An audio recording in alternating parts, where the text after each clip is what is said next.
Bonsoir à tous, bienvenue dans votre émission, votre projet pour la Réunion.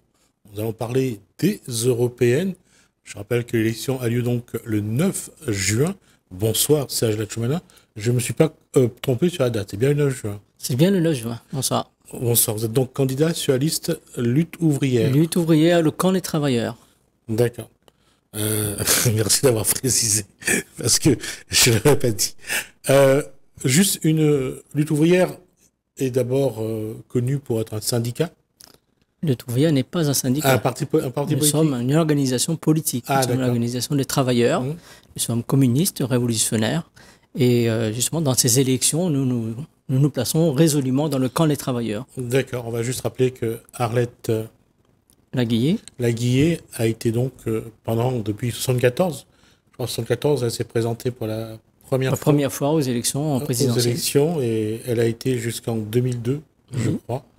Et elle a porté ce mouvement des travailleurs, justement. Aujourd'hui, il ne reste plus beaucoup d'emplois, où il n'y a plus beaucoup de gens qui travaillent. Malgré tout, la lutte ouvrière j'allais dire, a son terreau pour exister. Ben, ce sont les travailleurs qui font tout fonctionner dans la société. Mm. Donc, lorsque vous dites qu'il n'y a plus de travailleurs, ben, les travailleurs, les aides-soignants, les infirmières qui sont dans les hôpitaux, ce sont des travailleuses et des travailleurs. Les éboueurs, hein, ceux qui ramassent les Déchirer déchets les autres. et qui sont payés à coups de lance-pierre, je pense à des ouvriers d'une certaine entreprise du Sud qui ont fait grève il n'y a pas longtemps parce qu'ils dénonçaient justement leurs conditions de travail, le fait de travailler dans des camions qui ne respectent pas du tout les normes, la sécurité, etc. Les maçons qui construisent les bâtiments, ceux qui construisent les routes, les enseignants, les médecins, etc. Ce sont les travailleurs. Et nous nous adressons à l'ensemble des travailleurs, quels qu'ils soient. Mais malgré cette évolution de la société, aujourd'hui, pour vous, la politique a encore une raison d'être parce que on voit à chaque élection, surtout lors des européennes, l'abstention est très forte. C'est pas, nous ne pensons pas que ce sont les élections qui vont changer fondamentalement le sort des travailleurs. En revanche, ce qu'on dit nous, c'est que on est dans une société où les travailleurs font tout fonctionner. Hein. Il y a, je dis à l'instant, s'il n'y a pas d'infirmier, ben, il n'y a pas de soins. S'il n'y a pas d'enseignants, il n'y a pas d'enseignement, etc. Donc, si ce sont les travailleurs qui font tout fonctionner de la société, ce sont les travailleurs qui créent les richesses, ben, ce sont aux travailleurs de gérer cette société. Il n'est quand même pas normal que ce soit une minorité de gens qui, soi-disant, possèdent ces entreprises, qui font la loi dans cette société-là, aux dépens, en s'enrichissant honteusement sur le dos des travailleurs. Serge Tchmena, j'ai posé une question un peu, j'allais dire, naïve. On voit le marché du travail, comment ça évolue, et on sait que avec l'évolution, avec l'arrivée d'Internet, avec l'arrivée du numérique, on a changé un peu les codes de la société. Le travail manuel tend à disparaître. On essaye de robotiser, de numériser. Qu'est-ce que aujourd'hui, je ne dis pas que c'est une bonne chose, hein, c'est un constat que je fais. La question, c'est comment le travailleur s'est adapté depuis les années 70, la fin des 30 glorieuses, à aujourd'hui. Comment le travailleur a essayé de préserver son outil de travail et son gagne-pain? Ce sont les patrons qui fixent les règles, ce sont les entreprises. Donc les travailleurs, eux, ce qu'ils veulent justement, c'est avoir un emploi, c'est pouvoir vivre de leur emploi. Or, ce n'est pas le cas aujourd'hui. Lorsqu'on voit qu'on est dans une société, là ce matin j'écoutais la radio, vous avez des patrons du CAC 40 qui touchent 1000 fois, 1400 fois le salaire d'un ouvrier, ben ça c'est Alors, vraiment un scandale. je vais juste faire un petit point là-dessus et dire qu'il s'agit, entre autres, du patron de Total Energy. Entre autres, mais il n'y a Entre autres, non, non, pas entre autres, j'ai que dit. lui. Parce que Hein. lui, il est passé devant une commission, je crois, une commission parlementaire, pour parler entre autres, de dire pourquoi il a tel salaire. La question, Sajid Choumanin, c'est aujourd'hui, on voit que les salariés, dans leur, dans leur pays, ils ont du mal. Qu'est-ce que vous pensez que l'Europe peut faire si demain vous êtes élu? Qu'est-ce qui peut être fait pour que les travailleurs ont un statut meilleur, soient mieux considérés et des meilleures conditions de travail? Vous savez, déjà, l'Europe, c'est pas l'Europe des travailleurs, c'est l'Europe des capitalistes. Exact. D'accord. Donc, c'est eux qui font la loi. Mais justement, tout cet argent qui est déversé sans contrôle, mais sans compter même, je dirais, dans les poches des gros capitalistes, mais si cet argent-là était dans les mains des travailleurs, si qu'est-ce qu'ils en feraient, les travailleurs? Mais ils pourraient créer des logements, hein. Ils pourraient créer des écoles, ils pourraient créer des hôpitaux. Euh, Vous savez, il y a 146 000 un Réunionnais sur 4 qui est en mal de logement à La Réunion. Donc tout cet argent-là, on pourrait, si les travailleurs avaient un droit de regard, un droit de contrôle, qui pouvaient, comme je disais tout à l'heure, gérer cette société-là, eux, ils sauront quoi faire de cet argent-là. Eux, ils savent ce qu'ils ont besoin. Eux, ils connaissent leurs besoins. Donc, ils pourraient utiliser cet argent à bon escient pour, encore une fois, créer des emplois, créer des hôpitaux, des écoles, des logements. On a vu lorsque Lénine... alors, il y a eu Lénine, il y a eu... j'ai manqué celui qui s'est fait assassiner en Amérique du Sud, au Mexique, je crois. Léon Trotsky. Voilà. Je veux dire, ces gens-là avaient une vision d'un monde, j'allais dire, dirigé par des salariés. Mais on a vu ce que Staline en a fait. Oui. Et nous, on est convaincus que les travailleurs, collectivement, ils peuvent changer les choses. On voit où nous mène cette société capitaliste. C'est une société qui est à bout de souffle, une société qui est en train de pourrir sur pied. Oui, les travailleurs, il est urgent que les travailleurs prennent les rênes de cette société-là. Et ils pourront la diriger bien mieux que le font les capitalistes, hein, qui nous mènent à la guerre. On le voit, hein, ce qui se passe en Ukraine, on voit ce qui se passe à Gaza. C'est ça l'avenir qu'on nous propose. On propose à la jeunesse, c'est aller se faire tuer sur les champs de bataille. Quels sacrifices on va encore nous imposer? Parce qu'on nous impose déjà beaucoup les sacrifices. On voit toutes les réformes qu'il y a sur les retraites, sur l'allocation de chômage, etc. Là, le gouvernement parle d'allonger le délai de carence pour pouvoir toucher les assédiques. On parle de faire payer, hein, de dérembourser les frais de transport sanitaire, etc. Mais quels sacrifices on va encore nous imposer au nom de la défense de l'entreprise, au nom de la défense de la patrie, etc. On va encore... Macron parle d'économie de guerre. Ça veut dire quoi, économie de guerre? Ça veut dire qu'on va encore imposer les sacrifices aux travailleurs, aux plus pauvres, aux jeunes, aux retraités, aux chômeurs, etc. Est-ce que vous pensez que demain, si les salariés sont au pouvoir, ce genre de situation où j'allais dire, les décisions d'utiliser l'argent public pour enrichir les plus riches peuvent changer? Non, il ne s'agit pas d'utiliser l'argent public pour justement enrichir les plus riches. Il s'agit que les travailleurs eux-mêmes dirigent la société. Ils prennent en main cette société-là, ils prennent en main la production. D'accord. C'est ça qu'on veut. Nous, on ne veut pas, on veut que les travailleurs se débarrassent de cette société. C'est une société, encore une fois, qui a montré ses limites. Hein, toutes ces contradictions, une société qui nous mène à la guerre, une société, vous voyez toutes les catastrophes qu'il y a, les catastrophes écologiques, le réchauffement climatique, ça tombe pas du ciel, c'est pas une fatalité, c'est bien la résultante de ce fonctionnement complètement absurde, complètement incohérent de cette société capitaliste. Et oui, les travailleurs, en prenant le pouvoir, oui, les travailleurs, en dirigeant cette société, ils feraient bien mieux. Alors, comment, demain, vous êtes élu à l'Europe, qu'est-ce que vous allez apporter? Qu'est-ce que vous voulez apporter? Nous, ce qu'on dit, c'est que ce n'est pas les élections qui vont changer les choses, hein. Ce sont les travailleurs eux-mêmes en prenant conscience qu'ils représentent une force, hein. Cette conscience qui manque, justement. Les travailleurs, aujourd'hui, ils n'ont pas confiance en eux. hein, ils font,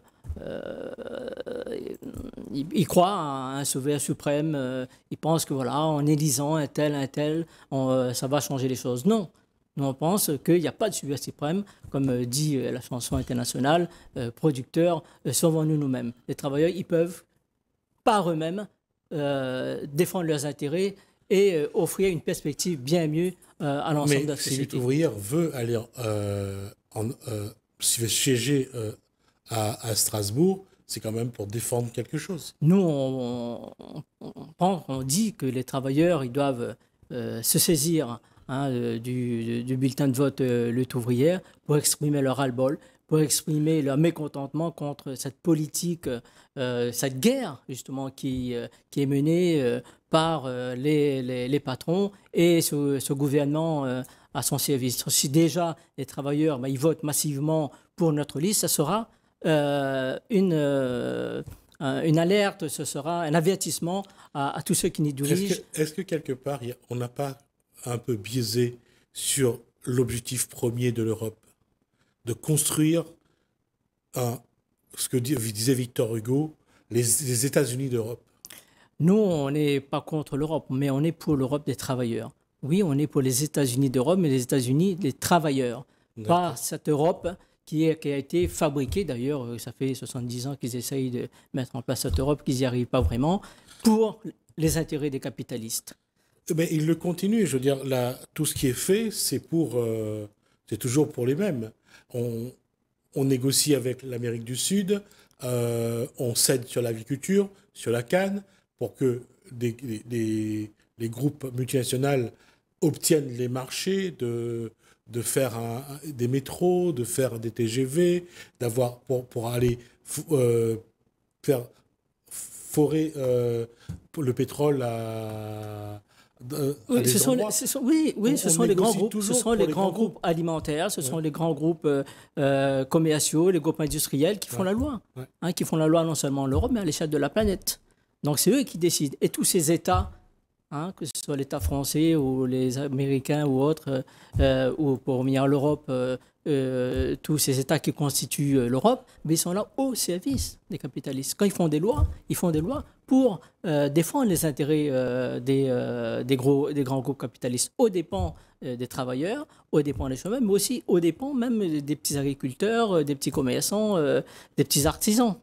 Vous voyez, lorsque on voit, je prends un exemple. Par exemple, l'exemple de la chlordécone ou l'exemple du glyphosate. Hein, de l'Europe, hein, ils ont édicté des lois ils ont reconnu le caractère dangereux de ces produits-là. Et pourtant, les capitalistes, ils ont obtenu des dérogations de la part de leurs États pour continuer à empoisonner la population, pour continuer à tuer la population. Donc on voit très bien que ce n'est pas l'Europe, hein, mais c'est bien les capitalistes qui décident. Et on voit aussi que derrière, il y a l'ombre des États-Unis qui impose l'Ukraine, qui a imposé d'autres États, et l'Europe est passée de 9, 10, 12 à un moment donné, à 27 aujourd'hui.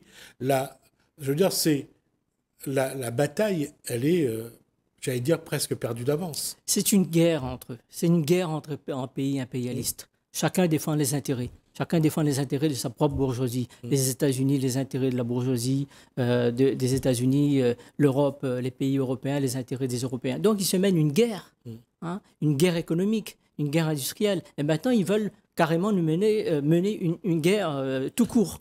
D'accord. C'est même pas sûr. Quand on regarde, on voit que tout ça, c'est pour faire augmenter les prix, pour créer des situations où le citoyen, le consommateur, paye de plus en plus. Quand on voit qu'un pain au chocolat est passé de 1 euro à 1,50 €, quand on voit les prix des marchandises qui augmentent de 30, 40, 50%, sans à la rigueur se demander mais qu'est-ce qui fait que... Alors on sait que c'est le conflit entre la Russie et l'Ukraine qui crée ces problèmes-là. Le carburant augmente de nouveau. Tous les conflits qu'on crée, c'est pas pour faire la guerre, c'est pour qu'il y ait une incidence sur les prix. Oui, il y a des profiteurs. Oui, il y a les profiteurs, les fauteurs de guerre, les profiteurs qui sont d'ailleurs, ils ne sont pas en Russie ou en Ukraine, ils sont dans notre propre pays, Ouais, en France. Hein. Donc, quand ouais. vous voyez justement tous les marchés hein, qu'ils espèrent avoir sur le dos de la population. Ils parlent même ils ont une vision à long terme, ces capitalistes-là. Ils parlent même de reconstruire l'Ukraine. Hein, Oui, bah, c'est après la guerre. comme ils ont Hein. fait en Là, il y a Irak. les patrons de l'armement, les Dassault et compagnie, qui somment Macron. Vous voyez, nous, on veut les marchés, Ouais. sonnant et trébuchant, etc. Les belles paroles, c'est bien, mais il faut. Voilà. Ça a été, Donc, oui, les profiteurs, il y en a. Mais encore une fois, ces profiteurs-là, ben, ils profitent sur notre dos. Ils imposent, ils s'enrichissent et ils imposent les sacrifices aux travailleurs. on a vu pour le Koweït, on a vu pour l'Irak, c'est toujours les mêmes situations. On crée un conflit, après derrière, les Américains raflent tous les marchés. Oui, mais encore une fois, nous, on n'est pas à choisir un camp ou un autre. Je disais, Hein. il y a un révolutionnaire qui disait que l'ennemi principal est dans notre pays. Donc, justement, on voudrait nous faire ranger derrière la France, sous couvert d'un certain patriotisme. Même à La Réunion, on parle de patriotisme réunionnais. Mais derrière ça, c'est mettre les travailleurs à la remorque de leurs exploiteurs. Derrière ça, on prend prétexte pour aller les subventionner Mais encore plus. On voit ce qui se passe, par exemple, c'est à Aérostral, hein, sous prétexte de patriotisme réunionnais. On a donné des millions, des centaines de millions à cette compagnie qui, d'ailleurs, aujourd'hui profite à des actionnaires privés. Et on voit le résultat, c'est qu'on demande encore des sacrifices, 10-15 millions sur le dos des travailleurs. On va leur demander de baisser les salaires. Mais voilà, donc, vous voyez, les exploiteurs, ils sont dans leur propre pays. Donc nous, on ne va pas se ranger du côté des États-Unis. On va pas le camp qu'on choisit, nous, c'est le camp des travailleurs. On ne va pas choisir le camp de soi-disant des bons ou des méchants, etc. On choisit le camp des travailleurs. il y a une chose quand même qu'il faut voir, Serge Lachoumanin, c'est que les combats que vous avez menés depuis les années, depuis la fin de la Première Guerre mondiale, la Deuxième Guerre mondiale, les, les, les, les temps forts qu'il y ont eu sur toutes les années avant la fin des années 80, la population, les travailleurs étaient dans la rue, il y a eu beaucoup de protestations, beaucoup de contestations. Mais finalement, même avec un président comme Mitterrand dans les années 80, ça n'a pas changé Mais grand-chose. nous, on croit justement à la force des travailleurs. On croit à la capacité des travailleurs à changer les choses. On pense que justement, c'est pour ça que nous, on a confiance en la classe ouvrière. Il faudrait que justement, ces travailleurs eux-mêmes, ils prennent confiance en eux. Ils sont capables de changer les choses. Oui, effectivement, les quelques avantages, les quelques, j'aime pas trop ce terme, les acquis, comme on dit, sociaux, c'est grâce à la lutte des travailleurs, c'est grâce au mouvement des travailleurs. Et on pense que justement, les travailleurs, ils vont retrouver les chemins de la bataille, ils vont pouvoir s'organiser et non seulement arracher des meilleures conditions de vie, mais aussi, demain, renverser ce système qui est complètement, encore une fois, à bout de souffle et complètement immonde. Si on regarde dans l'histoire, hormis l'exemple de Lech Walesa en Pologne, les travailleurs n'ont pas réussi dans leur démarche. On le voit en Pologne, c'est un travailleur qui était à la tête d'un syndicat qui a réussi à se faire élire à la tête de son pays. Si on prend l'exemple de Perón en Amérique du Sud, au Chili, je crois, il n'y a pas eu beaucoup de... Pour nous, le seul exemple où les travailleurs ont réellement pris le pouvoir, exercé le pouvoir pendant quelques années, c'est la Russie. C'est là où les travailleurs ont réellement pris le pouvoir à travers les soviets. Ah, Donc, d'accord. c'est justement, Je pensais que Walesa était un exemple. c'est en s'inspirant, nous, de ce que les travailleurs ont fait en Russie et voire même en 1871 à la Commune de Paris, qui nous amène à penser que les travailleurs, ben, ils sont capables d'exercer le pouvoir, ils sont capables de diriger la société. Mais le préalable, c'est quand même de renverser ce système, c'est de se débarrasser de tous ces parasites qui s'enrichissent sur le dos des travailleurs et qui sèment la guerre, qui sèment les catastrophes partout où ils passent. Serge Choumanin, quel est votre message pour pour les citoyens qui vont voter aux européennes le dimanche 9 juin? Ben, moi, ce qu'on disons, c'est qu'il faut que les travailleurs ils se saisissent de leur bulletin de vote pour exprimer, encore une fois, leur colère contre ce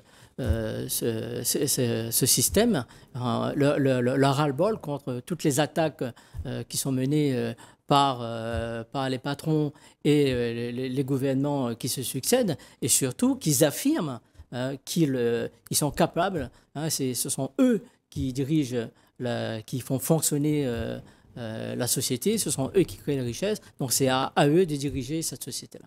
Je rappelle donc que Salah Chouana est candidat sur la liste Lutte ouvrière aux européennes qui auront lieu donc, oui, les européennes qui auront lieu donc le dimanche 9 juin sur tout le territoire national. Merci.